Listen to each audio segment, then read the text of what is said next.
Любителям смотреть эксклюзивные видео на Рутубе, привет, остальным женщина-шлепа. Лайки, подписки, телеграммы, да? Поехали! Никогда было не было дела, люди жили, не тужили, урожай собирали, пшено растили, праздники отмечали, и все это благодаря чудной богине плодородия. Неблаго, время шло, техника прогресса, никакие волхвы и подношения стали не нужны. Все растет само собой, успешно, почетно, поздравим. Что до героев, так главного горемычного зовут Лоуренс Крафт, катается на телеге, разговаривает с лошадью, натуральный шиз, еще и торговец. В этот раз везет шкурой копну мощного урожайного сорта пшеницы, ну то есть ничего неразрешенного нет, значит можно проезжать, а то, понимаете ли, в округе объявились какие-то ведущие корнеплоды, восставшие против современных религиозных тенденций. К несчастью или счастью, родной деревне ГГ на силу духов уже никто не полагается, но при том почему-то до сих пор празднуют урожайные даты, и по традиции кто-то должен закосплеить плодородную циркачку. В этом году на роль взяли старую молодую знакомую ученицу герою Хлою. Вон она в роль вошла, сено рубит, по волчьи воет, телега качается, подписывается, оформляется, да. Но поздоровались, повидались, можно и дальше в путь, и тут вечером вы представляете какие-то чудные странные звуки из повозки, неодетая женщина среди шкур, нож, угрозы, расспросы, капризы, тотальное непонимание происходящего. Дело в том, что перед Лоуренсом объявилась никто иная, как сама та самая плодородная волчица Холла, которая уже много лет поля от всяких ненастей берегала, помогала и даже могла бы заниматься этим дальше, но как-то люди забили и сами справляются без лишней помощи. И чтоб вы думали, Крафт в подобные сказки не верит и вообще считает, что уши на голове признак бешенства. И такое следует лечить, но если разве что ГГшка не является настоящей той самой, она ведь является настоящая женщина-шлепа. Звериную форму, правда, не показали, но шиз все равно испугался. В честь такого можно в село вернуться и чисто по-человечески от странных галлюцинаций отдохнуть, а там заодно и с Хлоей дела торговые обсудить, романтических намеков не понять, уйти спать, Холла встретить, договориться на дальнейшее совместное путешествие. Волчица, что вы знали, нужно куда-то на север, в те края, откуда она родом, раз здесь больше никому не нужна. Ладно. Утром, наконец, можно в путь отправиться, лайк поставить, подписку оформить и надежду одеть. Жаль, кроме праздничного костюма горемычного, ГГшка ничего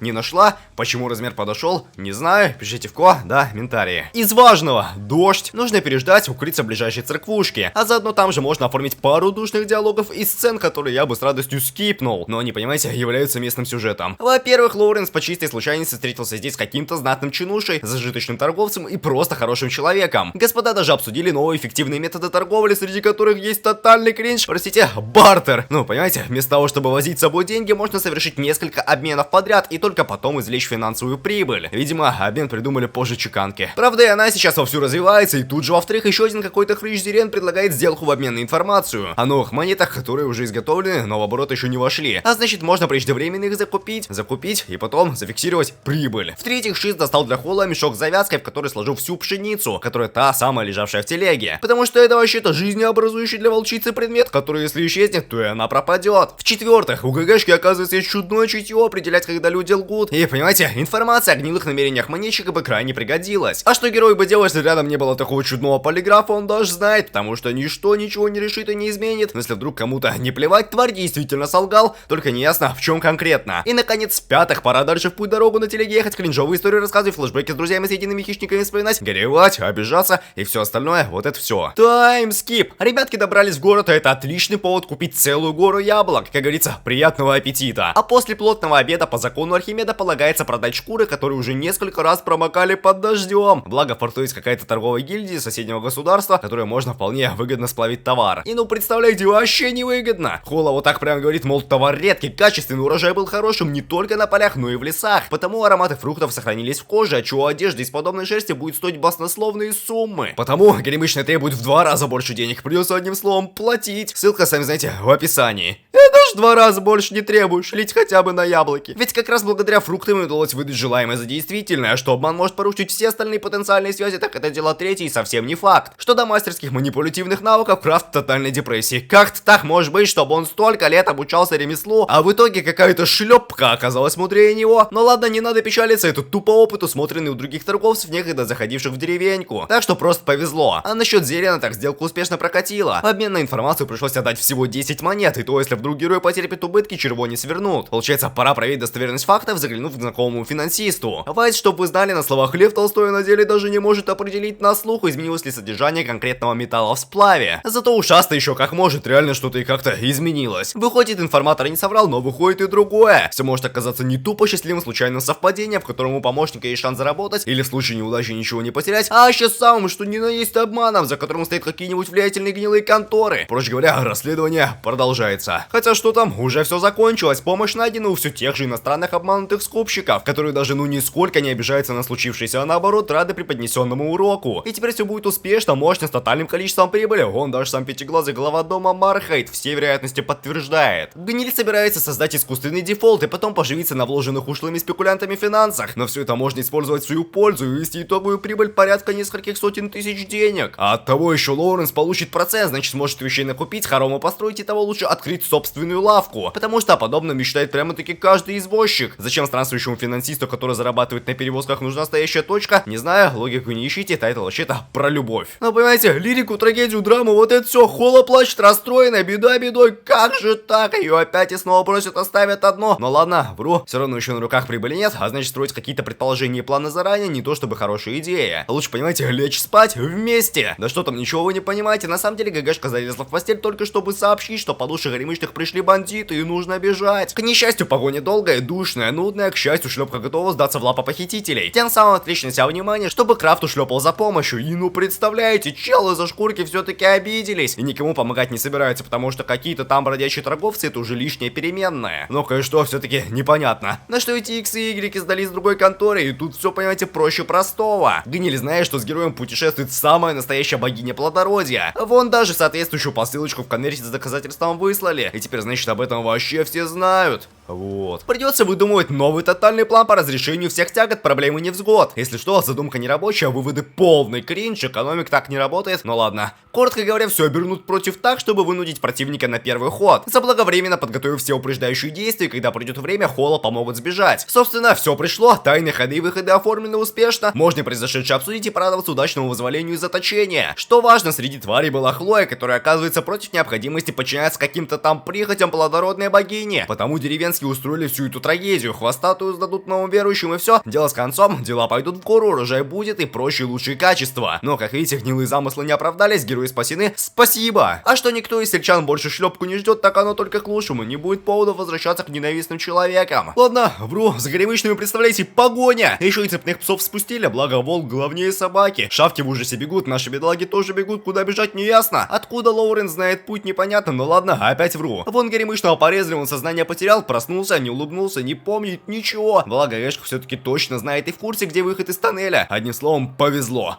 Простите, то есть свет был от колодца сверху, который не перегнуть, не перейти, не миновать, не пролететь, еще и не Настя какое, господи. Опять вот эта гниль прибежала, беда, печаль, горе, что ж делать-то? Так здесь же как ни кстати, еще и Хлоя нарисовалась, лучше выгоду с большим злом предлагает, что-то про снятие налогов с продаж зерна придумывает. Все, чтобы вы знали, полная ложь и провокация. По крайней мере, Крафт думает именно так, потому что негоже торговцу нарушать договоренности. Пусть и себе в убыток, а раз ГГ уже пообещал, что доставит спутницу на север, то это не изменить, не воротить, не миновать, не предотвратить, не переправить. Все будет так и не иначе. По крайней мере, Крафту очень сильно хочется в это верить. Но раз расправа близко, то так и быть, Холла пришлось выпить кровь, что, понимаете, обратиться в большую шерстяную, живую, мощную, тотальную машину для аннигиляции противников. Одним словом, шлепу. К счастью, гнилую сказочницу горемычной делить не стала, разве что мешок свой зернами забрала, косы на касатика посмотрела и пошла себе дальше, куда глаза глядят. А что до самого ГГ, так он кринж, требует вернуть уплаченный за праздничный порванный костюм состояние. И за яблоки тоже, и за гостиницу, и за палатки, и за все остальное. А если нет, ради уплаты долгов Шиз готов пойти за пенсией хоть на край света. Ладно. Таймскип. Проснулись, улыбнулись, с Мархейтом поздоровались, историю о том, как в палате оказались, выслушались. Оказывается, бедолага сознание потерял, и до приезда санитаров его охраняла, остерегала шлепка. А как из раненого до койки доставили, тупо молча ушла. Но есть и хорошие новости. С учетом всех издержек, сдержек и противовесов, Лоуренс заработал примерно 150 копеек. Но из новости еще лучше. И эти копейки кто-то потратил. Счет на яблоки и одежду выставлен. Ну, поняли? Не поняли? Да? Нет? Ну,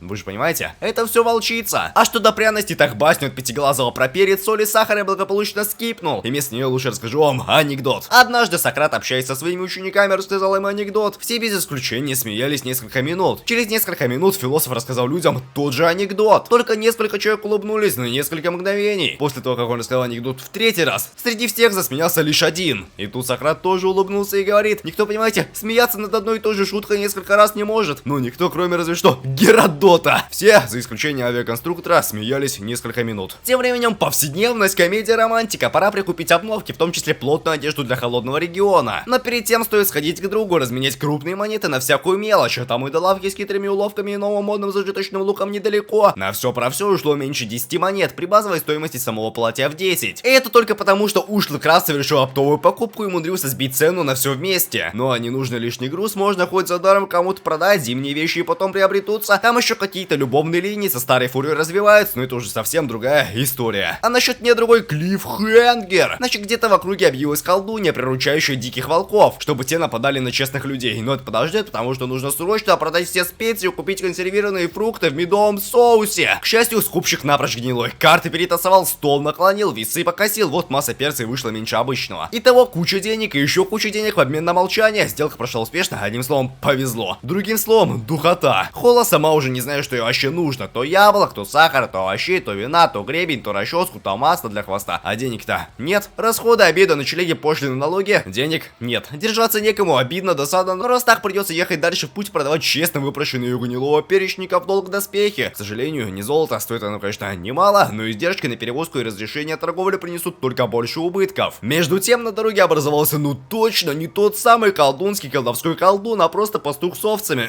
То есть, простите, пастухиня Нора. Дама, к слову, непростая, золотых рук дел мастер-профессионал. Умеет не только овец пасти, но и охотничьему псу команды давать. А еще как раз ищет подработку по пути. Ну вдруг мало ли кому-то нужна защита от потенциальных нападений волков. Дорога-то опасная. И тут, представляете, даже Холла пусть и против, но в целом не против третьей лишней спутницы. А для Лоуренса только к лучшему лишние потенциальные торговые связи. Вдруг когда займется скупкой шерсти или чего прочего. Из неважного. Нора ищет, где бы лишних денег достать, потому что собственной зарплаты на счастливую жизнь не хватает. А к другому работодателю пойти она никак не может, ведь трудиться на благо церкви почетно, уважаемо. За помощь спасибо, рекомендацию передадут всем знакомым торговцам. До встречи, до свидания. И раз путь до города оформлен, можно через таможню проехать, охрану чудным латным грузом удивить, на рынок сходить, поесть, попить и наконец встретиться с Тарантино. Ну поняли? Не поняли?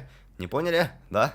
Ладно, простите. Усатый, чтобы вы знали, глава филиала торговой гильдии, в которой состоит и наш ГГ, который уже вовсю ищет ходящий клиффхенгер. Случилось, кто мог подумать, беда! Спрос на доспехи упал, а Крафт взял жестянки в долг, и тем, кому он должен был товар сдать, сдали самого Горемычного вместе с долговыми обязательствами душой, телом, если по факту. Бедняк теперь реально бедняк, банкрот, еще и кучу денег обязан собрать за пару дней, иначе отправиться на каторгу. А самая главная проблема в том, что долг никто не даст, ни гильдия, ни друзья, ни соседи, никто. Горе, грусть, печаль, трагедия, депрессия, финиты, ля комедия. В общем, мало-помалу за весь день Лоуренс наскреб 3 копейки из необходимых 47. Еще в гостиницу вернулся поздно, еще и ни слова плохого волчица сказать не может, а наоборот извиняется. Собранное добро вот так просто отдает, чтобы хоть у Холла была возможность завершить путешествие. Шлепка этому почему-то не рада, а ну и ясно. Горемычный ведь обязан злиться на подругу за то, что она втянула его в скверную авантюру. Только вместо этого стоит, мямлет ме. А мог бы по-человечески признаться в теплых чувствах, и все. Мог, значит мог, одним словом, романтика. Но есть и хорошие новости, у Горемычной, оказывается, созрел план. Нужно опять всем, что есть рискнуть, с долговой ямой договориться. Плюс пастухиню о помощи попросить. Задача заключается в перевозке контрабандного золота в желудках овец. Мол, никто ничего не заподозрит, прибыль будет великая, а вдобавок ко всему Нора наследит гнилым храмовником, отправляющим бедолагу в опасные путешествия. Еще и заработать целое состояние, на которое удастся и в другое село переехать, и собственное дело открыть, и даже лишнее останется. Конечно, гладко все пройти ну никак не могло, и казалось бы, на пути за драгоценностями все прошло отлично, и волки только рядом походили, и погода была отличная, благодать. Но вот на обратной дороге все, дождь полил, стая вокруг ходит, броет, еще и какой-то громадный вожак среди деревьев сыщет, рыщет. Проще говоря, молодняк пришел по душе пенсионерки. Значит, остальной команде нужно скоропостижно уходить, убегать, чтобы их не тронули. А Холла с Лоуренсом останутся, впрочем, Горемычному придется ждать где-то в стороне, пока шлепка решает дела с сородичами. И ну, представляете, откуда ни возьми взялись наемники, немощного ГГ связали, порезали, лошадь забрали, но съедение лесным зверям оставили. Проще говоря, гниль, предательство и лишняя подстраховка, чтобы в случае чего шесть никому ничего с потрохами не сдал. К счастью, Холла цела, здорова и даже почти невредима, значит, нужно в очередной раз позлиться, посердиться за то, что на Крафте живого места нет, а плащик целый. Да как ж так может-то,